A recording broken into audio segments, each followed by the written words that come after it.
Good morning student. कल हमने grammar portion पढ़ा था। आज हम हिंदी का फर्स्ट चैप्टर पद्य भाग पढ़ेंगे, क्लास 8 का। पहला चैप्टर है समर्पण। समर्पण, त्याग, ये सारे आपको हिंदुस्तान में मिलेंगे और कहीं नहीं मिलेंगे। भावना, इमोशंस, ये सारे हिंदुस्तान में मिलेंगे और कहीं नहीं मिलेंगे।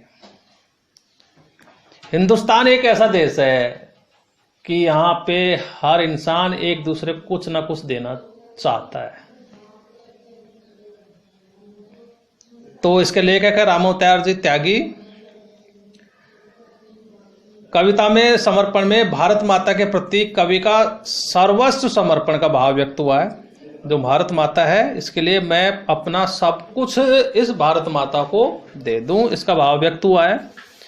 कवि मातृभूमि के उपकार और ऋणों से गदगद है, मतलब बहुत खुश है इसके उपकार और ऋणों से, मातृभूमि के से। वह अपना सब कुछ भारत को समर्पित करता है, किंतु फिर भी उसके मन में यह अभिलाषा है कि कितना अच्छा होता यदि वह कुछ और भी मातृभूमि को भेंट कर पाता। सब कुछ देने के बाद में भी उसकी क्या, कवि की इच्छा होती है कि कितना अच्छा होता कि मेरे और भी कुछ इस भारत माता की धरती को मैं कुछ दे पाता। तो अब स्टार्ट करते हैं। मन समर्पित, तन समर्पित और यह जीवन समर्पित, चाहता हूं देश की धरती तुझे कुछ और भी दूं। क्या कहता है कवि कि मैं अपने देश की धरती के लिए मेरा मन समर्पित करता हूं और मेरा शरीर भी इसके लिए समर्पित करता हूं। मैं देश की धरती अर्थात मातृभूमि के लिए कुछ और भी देना चाहता हूं। हे मातृभूमि, तुझे मैं सब कुछ भेंट करना चाहता हूं। तन, मन, धन, शरीर सब कुछ देना चाहता हूं। ये भारत देश है बेटा, ऐसे ऐसे महापुरुष हुए हैं इसमें, इस मातृभूमि के लिए अपने प्राण न्यौछावर कर दिए। महात्मा गांधी को पता था कि आजाद मैं देश को करवा रहा हूं, लेकिन ये आजादी का सुख मैं नहीं हो पाऊंगा। सुभाष चंद्र बोस को पता था, भगत सिंह को पता था कि ये आजाद तो ये देश हो जाएगा, लेकिन इस आजादी का सुख हम नहीं भोग पाएंगे। लेकिन उनके मन में एक, दिल में एक जज्बा था, एक खुशी थी कि हम नहीं भोगेंगे, लेकिन आने वाली पीढ़ी इस आजादी के सुख को भोगेंगे। ऐसे ऐसे महापुरुष हुए हैं जो समर्पित इस धरती को देना चाहते हैं। अगर ये महापुरुष नहीं होते तो आज हम कहीं अंग्रेजों के चौके बर्तन करते होते या उनकी गंदगी साफ करते हुए होते। लेकिन ये महापुरुषों की देन है। उनको पता था कि मैं, अच्छा आपको पता है आपके बुजुर्ग हैं आपके घर के अंदर, सबके घर के अंदर होते हैं बुजुर्ग तो बेटा, होते कि नहीं होते? एक 60 और 70 साल का बुजुर्ग होता है और वो एक आम का पौधा लगाता है आपके घर के आगे, या किसी फल का पेड़ लगाता है। उस बुजुर्ग को पता है कि ये आम जब तक इस पेड़ में आएंगे तब तक मैं जिंदा नहीं बचूंगा, लेकिन उसे पता है कि आने वाली पीढ़ी इसका फल खाएंगी। जैसे अपने स्कूल के आगे एक पेड़ लगा रखा छाया का, आपको पता है दादाजी थे अपने चेयरमैन सर, वो रोज उस पानी से उस पौधे को सींचते थे। उनको पता है कि उनके हार्ट की बीमारी है और वो ज्यादा दिन नहीं चलेंगे, उनको पता था। लेकिन उनको पता है कि आने वाले राहगीर, आने वाले बच्चे, मेरे संतान, मेरे बेटे, मेरे पोते और जितने सारे स्कूल के सब मेरे बच्चे इसकी छाया जरूर लेंगे। तो ये होता है समर्पण, ये होता है समर्पण की भावना। और ये भावना ही भारत देश के अंदर ही मिलेगी, आपको और कहीं नहीं मिलेगी। आपको पता है कि यहाँ पे अपने बुजुर्ग कोई बीमार अगर एक हो जाए तो सब घर वाले परेशान रहते हैं, या कोई भी बीमार हो जाए सब घर वाले आगे पीछे भगते हैं। दुख भी होता है और होना भी चाहिए। विदेशों में ऐसा कुछ भी नहीं है। अगर वो बुजुर्ग बीमार हो गया तो नौकर को छोड़ के आ जाएंगे, डॉक्टर कोई ऐसा कॉर्पोरेट हॉस्पिटल है उसमें भर्ती करा देंगे जो खुद उसमें सब उसकी देखभाल कर देंगे, सिर्फ पैसा। लेकिन ये भारत देश ही है, ये वीरों का देश है, ये समर्पण का देश है ये संघर्ष का देश है, ये त्याग का देश है। और भारत माता, भारत देश के जितने भी लोग हैं उनके दो माँ हैं, एक स्वयं की माता और एक भारत माता। उसमें भी भारत माता का स्थान पहले आता है बेटा। तो कवि अपना सब कुछ समर्पित करना चाहता है, सब कुछ समर्पित कर दिया, मन भी कर दिया, तन भी कर दिया, लेकिन उसकी इच्छा यह है कि मैं इस देश की धरती को कुछ और भी दूं। जहां तक मैं समझता हूं आपके समझ में आ गया होगा। आगे चलते हैं, दूसरा पद। माँ तुम्हारा ऋण बहुत है, मैं अंकिचन। अंकिचन का मतलब जानते हो, बहुत सूक्ष्म, बहुत छोटा।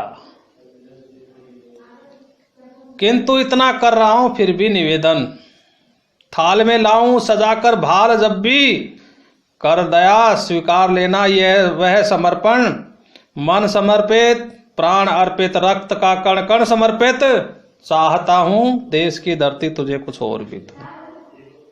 क्या कहता है कभी कि मातृभूमि माँ तुम्हारा ऋण बहुत है, मैं अंकिचन। हे मातृभूमि, हे माँ, मुझ पर तुम्हारा बहुत ऋण है, बहुत कर्ज है तुम्हारा। किंतु इतना मैं अंकिचन, परंतु मैं एकदम गरीब हूं, तुम्हारा ऋण चुकाने में असमर्थ हूं। मैं बहुत छोटा व्यक्ति हूं, बहुत सूक्ष्म हूं, छोटा हूं। तुम्हारा ऋण माता मेरे ऊपर बहुत है, लेकिन मैं गरीब हूं, मैं बहुत छोटा हूं, मैं तुम्हारा ऋण चुकाने में असमर्थ। किंतु इतना कर रहा हूं फिर भी निवेदन, किंतु मैं फिर भी इतना निवेदन कर रहा हूं कि थाल में लाऊं सजाकर भाल जब भी, कर दया स्वीकार लेना वह समर्पण। कि जब भी मैं थाल में अपना सिर सजा कर लाऊं तो तब तुम मेरी वह भेंट दया करके स्वीकार कर लेना। ऋण चुकाने में तुम्हारे असमर्थ हूं, मैं गरीब हूं, छोटा हूं, सूक्ष्म हूं, लेकिन इतना मैं निवेदन कर रहा हूं कि जब मैं अपना सर आपकी मातृभूमि की रक्षा करते हुए अपना सर कटा लूं और थाल में सजा कर लाऊं तो दया करके उसे स्वीकार कर लेना। अर्थात मैं अपना बलिदान कर तो उसे मना मत करना। मन समर्पित प्राण अर्पित रक्त का कण कण समर्पित, चाहता हूं देश की धरती तुझे कुछ और भी दूं। मेरा मन भी और प्राण भी तुम्हें समर्पित है, मेरा रक्त का एक एक कण तुम्हें समर्पित है। हे देश की धरती, मैं इससे भी अधिक और कुछ भी तुम्हें भेंट करना चाहता हूं। यह भावना है, कवि की है। अच्छा बेटा देखो मेरी बात सुनो, ये मातृभूमि का ऋण चुकाने के लिए जरूरी नहीं है कि आप सैनिक बने,